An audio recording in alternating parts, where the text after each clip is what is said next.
வணக்கம் மக்களே. சோகமான ஒரு வீடியோவில் ராஜ்குமார் உங்களை எல்லாத்தையும் சந்திக்கிறேன். இந்த விமான விபத்து, அதாவது ஏர் இண்டியா விமான விபத்துங்கிறது மனசளவில் ரொம்ப பெரிய தாக்கத்தை ஏற்படுத்திருச்சு. எனக்கு ஃப்ளைட்டில் ட்ராவல் பண்ண எக்ஸ்பீரியன்ஸ் இல்லை, ரோட்டில் மட்டும்தான் ட்ராவல் பண்ணியிருக்கேன்.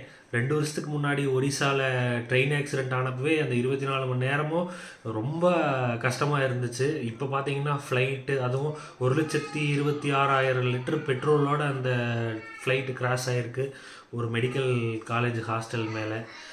என்னன்னே தெரியல. முன்னாள் சிஎம் அவர் வேறு அதில் இறந்துருக்காரு, அதையும் கன்ஃபார்ம் பண்ணியிருக்கிறாங்க. ரொம்பவே மனசு சோகமாக இருக்குது. ஏனோ இந்த பக்கம் நமக்கு சரியில்லை போல். என்னென்னா, பாகிஸ்தான்காரங்க இந்த பக்கம் இருந்து போர் தொடுத்து வர்றாங்க. அகமதாபாத் நியர்பையில் இருக்குது. அப்புறம் பார்த்திங்கன்னா கேரளாவில் வந்து பார்த்திங்கன்னா 2 கப்பல் வேறு கிராஸ் ஆகிருக்கு. ஒன்று கவுந்துருச்சு, கண்டெய்னர்லாம் காணாமல் போயிடுச்சு, என்னென்னமோ கெமிக்கல்ஸுங்கிறாங்க. இப்போ 3 நாளைக்கு முன்னாடி பார்த்திங்கன்னா சிங்கப்பூர் சேர்ந்த ஒரு கப்பல் வேறு தீப்பிடிச்சி எரியுதாமா. ஏன் நமக்கு இந்த பக்கம் நேரம் சரியில்லை போல். கொஞ்சம் பார்த்து எல்லோரும் பத்திரமா இருங்கப்பா. ரொம்ப சோகமான நிலமையில் இந்த வீடியோவை நான் போடுறேன். ரொம்ப மனசுக்கு வருத்தமாக இருக்குது. எனக்கு என்னன்னே தெரியல.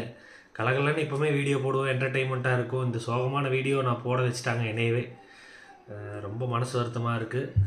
ஸோ அகமதாபாத்தை சேர்ந்தவர்களுக்கும் ஃப்ளைட்டில் பயணம் பண்ணவங்க எல்லாத்துக்கும் ரொம்ப வருத்தத்தை தெரிவிச்சுக்கிறேன்.